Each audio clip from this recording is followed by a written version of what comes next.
ভারতে লোকতন্ত্রের অবসান হয়ে ধীরে ধীরে কি ধর্মতন্ত্রের পথে এগোচ্ছে? টেলিভিশন চ্যানেলগুলো দেখলে অন্তত সেটাই মনে হচ্ছে। রাম নিয়ে এই নকল উন্মাদনা সৃষ্টি করে আমাদের দেশের জাতীয় টিভি চ্যানেলগুলো আমাদের অস্বাভাবিক মূল্যবৃদ্ধির যন্ত্রণা, বেকারত্বের যন্ত্রণা সব কিছুকে ভুলিয়ে রাখতে চাইছে। আর স্থানীয় টিভি চ্যানেলগুলো তারা তো ব্যস্ত ইডি, শাহজাহান এবং রাজ্যের অন্যান্য সমস্যাগুলো যাতে সামনে না আসে সেই ব্যাপারে আড়াল করতেই ব্যস্ত তারা। আজকের এক্স ফ্যাক্টর আমরা করব এই ধর্ম নিয়ে।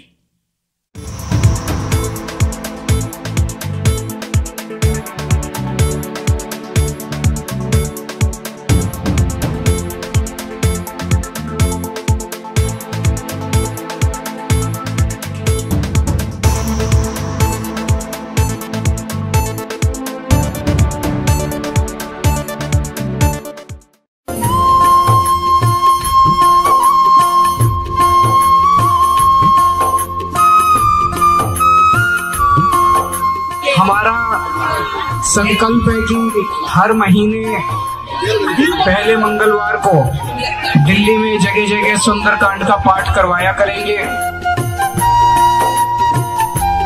इससे सबकी तरक्की होगी, सबको सुख शांति मिलेगी, पूरी दिल्ली में अच्छी वाइब्रेशंस होंगी, हनुमान जी का आशीर्वाद मिलेगा, प्रभु श्री राम जी का आशीर्वाद मिलेगा।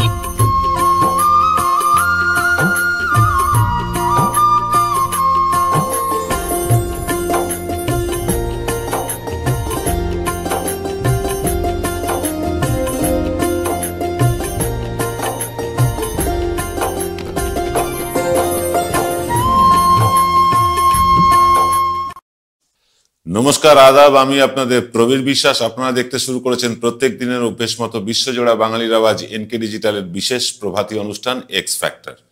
আজকে আমরা শুরুতেই অরবিন্দ কেজরিওয়ালকে একটি পুজো মণ্ডপে দেখলাম। সেখানে তিনি সস্ত্রীক পুজো করছেন, ধর্মের আচরণ করছেন। কেন দেখালাম এসব?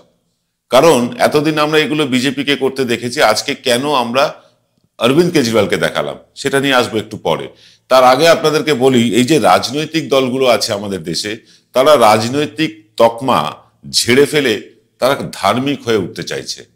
অযোধ্যার রাম মন্দির হোক বা দীঘার জগন্নাথ মন্দির, সবাই মেতে আছে ধর্ম প্রতিষ্ঠায়। দেশের প্রধানমন্ত্রী হোক বা রাজ্যগুলোর মুখ্যমন্ত্রী, এখন এনাদের মূল কাজ হয়ে গিয়েছে কে কতটা ধার্মিক তা প্রমাণ করা। স্মৃতি ইরানির মতন দেশের মন্ত্রীকেও ছুটতে হচ্ছে মদিনায়। এসব নাটক কি আগামী লোকসভা নির্বাচনকে সামনে রেখে করা হচ্ছে? আমরা বুঝতে পারছি না। এক একটা নির্বাচন মিটলেই যারা লাগাতার মুসলমানদের অপমান করে তারাই মদিনায় গিয়ে ছবি তুলে মুসলমানদের ভোট পেতে চাইছে। আবার কেউ যাচ্ছে কেদারনাথে, দেখেছেন আপনারা সেসব কথা, সেসব ছবি। দেশের পাবলিককে এরা কতটা মুরগি ভাবে কে জানে। এই হিন্দু মুসলমান বৈরিতা দেখি যাদের থেকে সবচেয়ে বেশি, তারাই দেখি ভোট এলে উভয় ধর্মের সুরসুরি দিয়ে ভোট পেতে উদ্গ্রীব হয়ে ওঠে। কেউ চাকরি দেওয়ার গ্যারান্টি দেন না, কেউ জিনিসপত্রের দাম কমানোর গ্যারান্টি দেন না, কেউ 450 টাকায় গ্যাস সিলিন্ডার দেওয়ার গ্যারান্টি দিয়েও পরে তা বেমালুম ভুলে যান ভোট মিটলেই। রাজস্থানে দেখেছেন আপনারা। উন্নয়ন এখন পেছনের সারিতে। আগে মানুষের মন পেতে চাই ধর্ম, ধর্ম এবং ধর্ম। ভোটে যে তার মূল হাতিয়ার কি ধর্ম হতে পারে? মদিনায় দাঁড়িয়ে সেলফি কি হতে পারে ভোটে জেতার লক্ষ্য পূরণ? নাকি রাম মন্দির উদ্বোধনটা হতে পারে? এই প্রশ্নের জবাব আমরা দেব না। দিলেই আমরা ধর্মদ্রোহী হয়ে যাব। ধর্মদ্রোহী না হলেও দেশদ্রোহী তো হবই। পাকিস্তান কিংবা বাংলাদেশে পাঠিয়ে দিতে চাইবে ধার্মিক রাজনীতির বিশেষ বিশেষ কেষ্টবিষ্টুরা।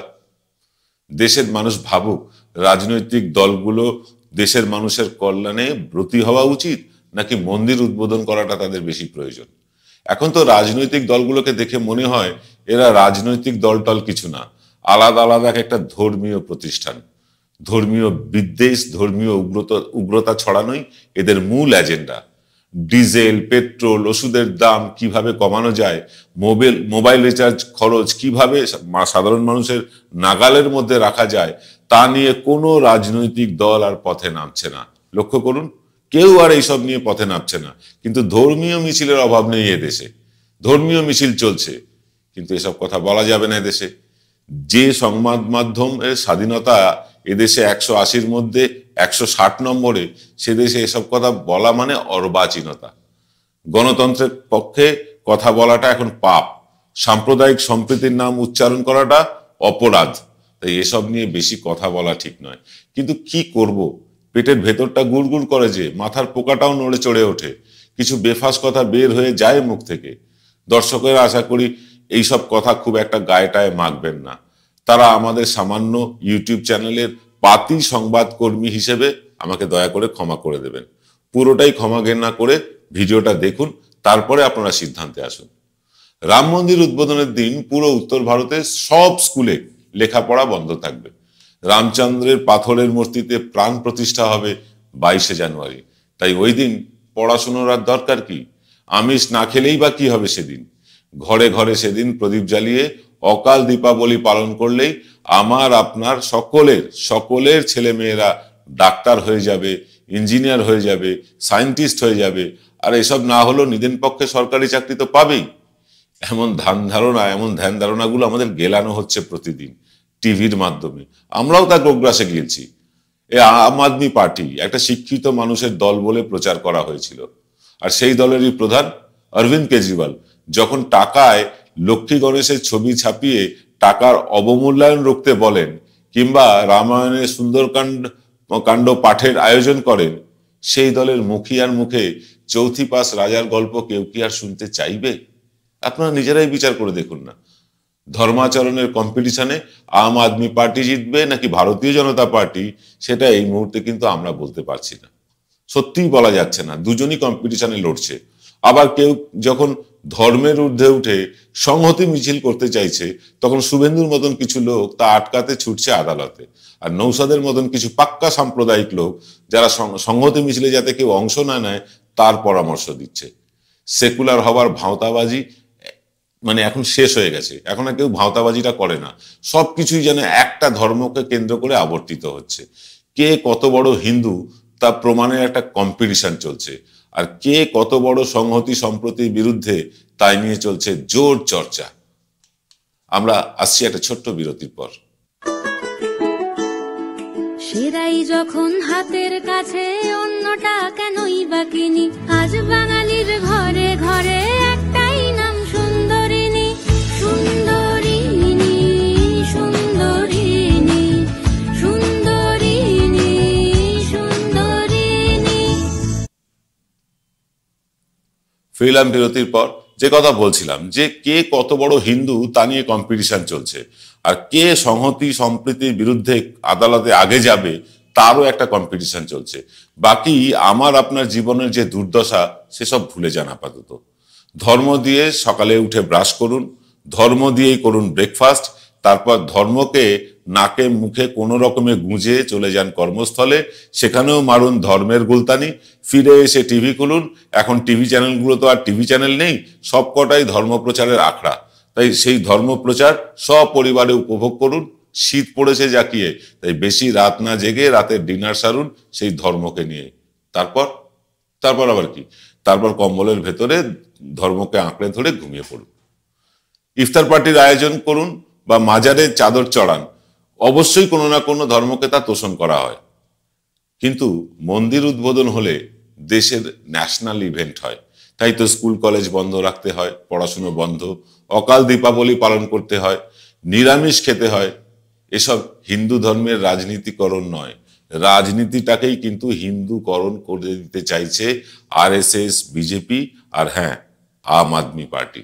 আম আদমি পার্টি এখন প্রত্যেক মঙ্গলবার, মাসের প্রত্যেক প্রথম মঙ্গলবার সুন্দরকাণ্ড পাঠ করবে, থাকবে হনুমান চালিসাও, এরকমই নির্দেশ দিয়েছে। ভাবুন, একটি শাসক দল সে নির্দেশ দিচ্ছে প্রত্যেক মঙ্গলবার ধর্ম কি করে পালন করতে হবে, আরেকটি শাসক দল নির্দেশ দিচ্ছে কি খাওয়া যাবে রাম মন্দির উদ্বোধন দিন, কি খাওয়া যাবে না। সরকারি ছুটি চলবে, মৎসব চলবে, রামের প্রাণ প্রতিষ্ঠা হবে বলে। সেই পাথরের মূর্তিতে প্রাণ কতটা প্রতিষ্ঠা হবে আমরা জানি না, কিন্তু এটা নিশ্চয়ই জানি প্রাণ প্রতিষ্ঠার নামে রাজনীতিটা কিন্তু দেশের মানুষ আর মেনে নিচ্ছেন না, সত্যি মেনে নিচ্ছেন না। ধীরে ধীরে সবকিছু রাজনীতিকে হিন্দুকরণের প্রক্রিয়া, আর তার সাথে রচিত হবে শিখ, ইসলাম, খ্রিস্ট বা বৌদ্ধ ধর্মের মানুষকে দ্বিতীয় শ্রেণীর নাগরিক বানানোর নীল নকশা ইতিমধ্যে শুরু হয়ে গিয়েছে। বিজেপি এবং আরএসএস তাদের সাথে যুক্ত হয়েছে এই আম আদমি পার্টি। তারাও কিন্তু এই বৌদ্ধ, মুসলিম, খ্রিস্টান যারা আছেন, শিখ আছেন, তাদেরকে দ্বিতীয় শ্রেণীর নাগরিক বানানোর একটা প্রক্রিয়া শুরু করে দিয়েছেন। তা নাহলে কোনো রাজ্যের মুখ্যমন্ত্রী বলতে পারেন মাসের প্রথম মঙ্গলবার হনুমান চালিসা পাঠ করতে হবে? এটা কখনো শুনেছেন এর আগে? আসলে রাজনীতিতে ধর্ম এমনভাবে মিশে গেছে, আর ধর্মের সাথে রাজনীতি এমনভাবে মিশে গেছে যে এখান থেকে বেরিয়ে আসাটা খুব সহজ হবে বলে মনে হচ্ছে না। শাসক বিজেপিও হিন্দুত্বের প্রচার করছে, আপনারা দেখতে পাচ্ছেন। আবার বিরোধী আম আদমি পার্টি, সেও হিন্দুত্বের প্রচারক। শাসক বিরোধী ধর্মাচরণের ক্ষেত্রে কিন্তু ভাই ভাই। এই রকম রামরাজ্য চেয়েছিল কি মোহন ভাগবতেরা? হ্যাঁ, তারা এরকম রামরাজ্য চেয়েছিল যেখানে শাসকও হিন্দুত্বের কথা বলবে, বিরোধীরাও হিন্দুত্বের কথা বলবে, আর সেকেন্ডারি হয়ে যাবে, ব্রাত্য হয়ে যাবে মুসলিমদের অধিকার, শিখদের অধিকার, জৈনদের অধিকার, বৌদ্ধদের অধিকার। দেশটা হিন্দুময়ে উঠুক, সেটা চান ভাগবতেরা। সেই লক্ষ্যেই নিশ্চিতভাবে আর এক ধাপ তারা এগিয়ে গেল রাম মন্দিরের উদ্বোধনকে কেন্দ্র করে। আর সেই ফাঁদেই পা দিয়ে ফেলেছে আম আদমি পার্টি। বাকিদের খবর এখন পর্যন্ত আমরা পাইনি, কে কি করছে এখনো খবর পাইনি। আগামী দিনে দেখবো হয়তো অন্যান্য রাজনৈতিক দলগুলো হিন্দু ধর্ম লালন পালনের এই প্রতিযোগিতায় নাম লেখাবে। নেতারা মানুষের সমস্যা নিয়ে মুখর হবার বদলে যাগযজ্ঞ করবেন, মন্ত্র পড়বেন সংস্কৃত ভাষায়, আর আমি আপনি সেসব দেখে ভোটের লাইনে দাঁড়িয়ে যাব প্রতি 5 বছর অন্তর। আজ এই পর্যন্ত, সকলে ভালো থাকবেন। দেখা হবে কাল সকাল 8টায়। নমস্কার।